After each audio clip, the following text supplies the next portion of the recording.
Yes. So next बच्चों, आप लोगों ने ये तो जान लिया, ठीक है, कि डेफिशिएंसी डिजीज़ क्या होती है, किसकी कमी की वजह से ये होती हैं। तो अब हम जानेंगे कि डिफरेंट जो फूड आइटम्स हम लेते हैं, फॉर एग्जांपल हमारे सामने किसी ने पोटैटो की प्लेट रख दी, या फिर a bowl of rice is placed in on our table, ठीक है, और हमें ये पूछा गया कि इसके अंदर कौन सा न्यूट्रिएंट है, फाइंड आउट करें, ठीक है, किसी ने हमें कुछ नहीं बताया है। तो उसको फाइंड आउट करने के लिए, to know whether this substance contains carbohydrates, fats or proteins or some other nutrients, we do some tests, ठीक है। सो अब हम टेस्ट करने जा रहे हैं क्या, presence of carbohydrate in a particular type of food. तो कार्बोहाइड्रेट्स के ये डिफरेंट टाइप्स होते हैं, like starch, lactose, glucose, cellulose, fructose, ये सारे के सारे क्या हैं, कार्बोहाइड्रेट्स के एग्जाम्पल्स हैं, ठीक है। इनकी केमिकल कंपोजिशन आप हायर स्टडीज़ में पढ़ेंगे, लाइक सिंपल शुगर, जो ग्लूकोज के मॉलिक्यूल होते हैं, सिंपल शुगर होती है, जो 2 ग्लूकोज के मॉलिक्यूल्स मिल जाते हैं, ठीक है, तो फ्रक्टोज बनाते हैं। इसी तरह से higher a chain of glucose मिल करके कुछ और सब्सटेंस बनाते हैं, तो उनकी कंपोजिशन आप हायर क्लासेस में पढ़ेंगे। अभी आपके लिए सिर्फ नाम जान लेना काफ़ी है। तो स्टार्च जनरली किस में प्रेजेंट होता है, प्लांट पार्ट्स में, ठीक है, और जो प्लांट्स से भी फ्रूट्स ऑब्टेन होते हैं, वेजिटेबल्स ऑब्टेन होते हैं, उनके अंदर स्टोर्ड फॉर्म में स्टार्च प्रेजेंट होता है। पोटैटो, कॉर्न हो गया, ठीक है, राइस, वीट, इन सभी के अंदर स्टार्च प्रेजेंट है। लैक्टोज मिल्क के अंदर प्रेजेंट है। Fructose as the name suggest, fruit, और उसी से है fructose. Glucose it is in honey, शहद में होता है। जो भी ग्रीनी लीफी वेजिटेबल्स होती है उनमें सेल्यूलोज होता है। तो अब टेस्ट कैसे करें, हमें कोई भी चीज़ का कैसे पता चले कि ये जो हम खा रहे हैं इसके अंदर कार्बोहाइड्रेट्स है, तो उसके लिए बेटा एक टेस्ट होता है। वो टेस्ट कैसे करते हैं, सो फर्स्टली आपको क्या चाहिए, उसके लिए आयोडीन चाहिए, ठीक है। आयोडीन जनरली लेबोरेटरी में लिक्विड फॉर्म में मिलती है हमें, ठीक है, it is a violet colour liquid. तो उसकी कुछ ड्रॉप्स आपको वाटर के अंदर ऐड करनी है, ठीक है, तो you will get iodine solution.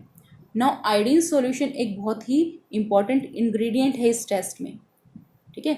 So you will what you will do, you will add iodine solution to the sample which is the given sample. ये गिवन सैंपल क्या है, this is a potato chips, ठीक है, potato की slide है, उसको हमने रखा है टेस्टिंग टेबल पर, उसके ऊपर आयोडीन सॉल्यूशन की 2-3 ड्रॉप्स हमने डाली है, ठीक है। तो जहाँ पर भी हमने ये ड्रॉप्स डाली हैं वहाँ का पोर्शन, वहाँ का एरिया बेटा क्या हो जाएगा, that will turn blue black, blue black black, जैसे आपको डॉट्स दिख रहे हैं इस तरह से टर्न हो जाएगा, जिससे क्या पता चलता है कि इसके अंदर, पोटैटो के अंदर स्टार्च प्रेजेंट है।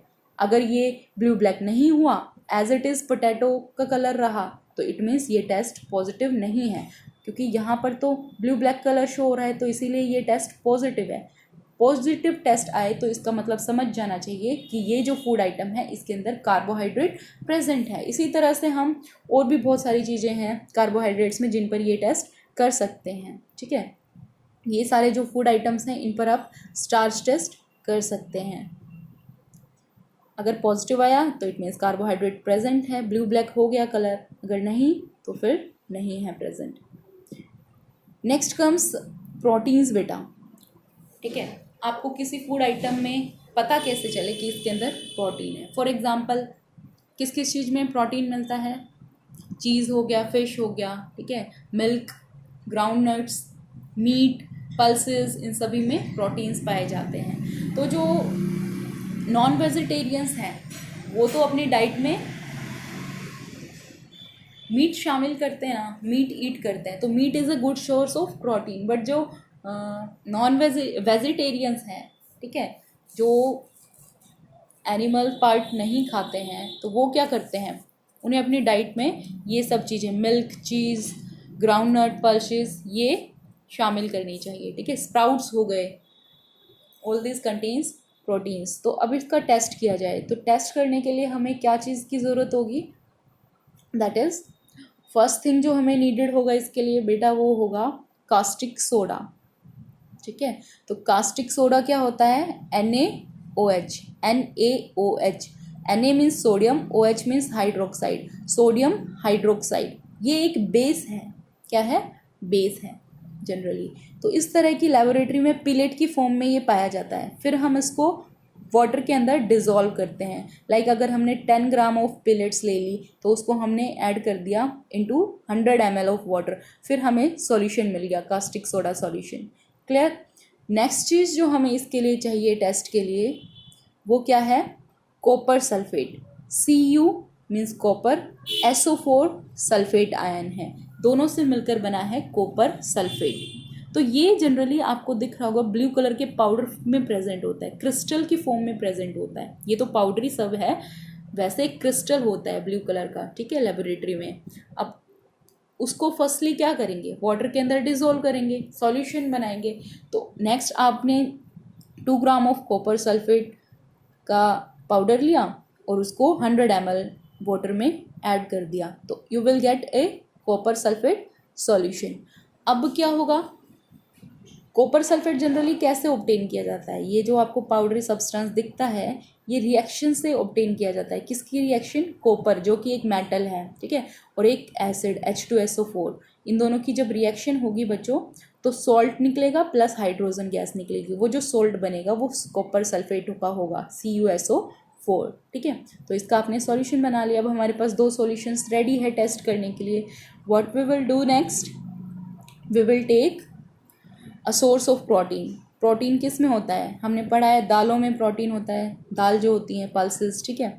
तो हमने यहाँ पर चने की दाल ले ली। चने की दाल का हमने फर्स्टली पेस्ट बनाया है, ठीक है, मिक्सी में ग्राइंड करके उसका पेस्ट बनाया है।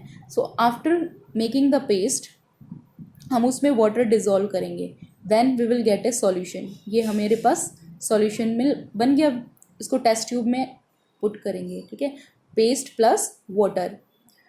After this we will add 2 drops of copper sulphate solution, जो हमने पहले प्रिपेयर किया है। कॉपर सल्फेट की 2 ड्रॉप्स और जो कास्टिक सोडा है NaOH, सोडियम हाइड्रोक्साइड, उसकी 10 ड्रॉप्स इसमें ऐड करनी है, ठीक है।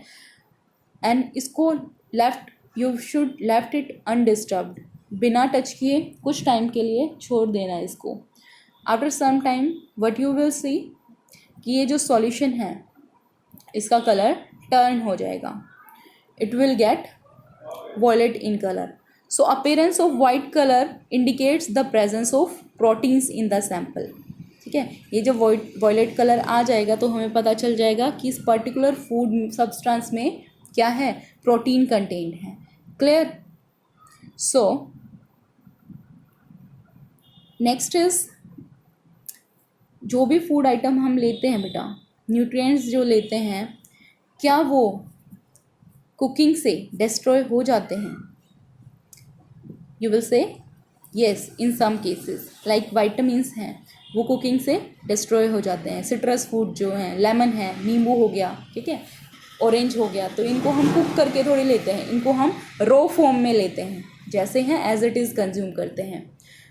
सो एक क्वेश्चन भी है कि अगर आपने लेमन लिया, 2 स्टूडेंट्स हैं, एक ने लेमन वार्म वाटर में उबाल करके लिया, एक ने रॉ लेमन लिया, तो वो जो पर्सन था जिसने उबाल करके लिया, थोड़े टाइम के बाद में उसमें स्कर्वी जो एक डेफिशिएंसी डिजीज़ है, विटामिन C से होती है, वो देखी गई, ठीक है, जबकि दूसरे वाले में नहीं देखी गई।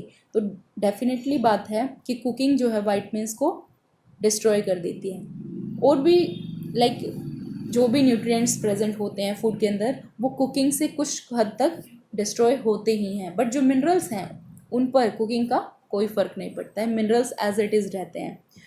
तो जनरली देखो, जब भी कोई चीज़ कुक करते हो तो फर्स्टली आप उसको वॉश करोगे। लाइक अगर आपको वेजिटेबल्स ही बनानी है तो कट करके उसको वॉश करोगे, तो पहली चीज़ तो न्यूट्रिएंट्स यहीं पर डिस्ट्रॉय हो जाते हैं, ठीक है। आप एक बार वॉश कर लिया, चलो ठीक है, वो नेसेसरी होता है ताकि उसमें से डस्ट पार्टिकल्स वगैरह जो चीज़ें हैं वो निकल जाए, ठीक है। बट अगर आप रिपीटेड उस चीज़ को वॉश कर रहे हैं बिफोर कुकिंग, तो ये सही नहीं है। इससे आपके न्यूट्रिएंट्स जो है मल्टीपल टाइम्स में निकल जाते हैं। पहली चीज़ तो ये हो गई। दूसरी चीज़ क्या होता है, किसी भी चीज़ को बनाने के लिए, कोई डिश प्रिपेयर करने के लिए, क्योंकि हम बहुत सारी चीज़ें होती हैं जो कुकड़ ही खाते हैं, लाइक सब्जियां हैं, हम रॉ फॉर्म में नहीं खाते हैं, ठीक है, दाल है, हम उबाल करके कुक करके ही खाते हैं, क्लियर। तो हीटिंग से हीटिंग में क्या कर रहे हैं, कुकिंग करने में क्या कर रहे हैं, हम उसको हीट प्रोवाइड कर रहे हैं, या तो बेक करते हैं या फिर उसको बॉईल करते हैं, तो डायरेक्टली और इनडायरेक्टली हीट तो प्रोवाइड कर ही रहे हैं ना, और हीट उसके क्या करती है, न्यूट्रिएंट्स को डिस्ट्रॉय कर देती है, ठीक है। थर्ड थिंग बेटा, हम सब्जियां बनाने के टाइम पे एक्सेस वाटर उसमें डाल देते हैं। फॉर एग्जांपल हम दाल बनाते हैं तो उसमें क्या कर देते हैं, एक्सेस ऑफ वाटर डालते हैं। तो एक्सेस ऑफ वाटर भी उस चीज़ के न्यूट्रिएंट्स जो हैं वो क्या करता है, कम करता है, ठीक है। So these were some facts जो बचे हुए थे। I hope you have understood. If you have any doubt ask me later.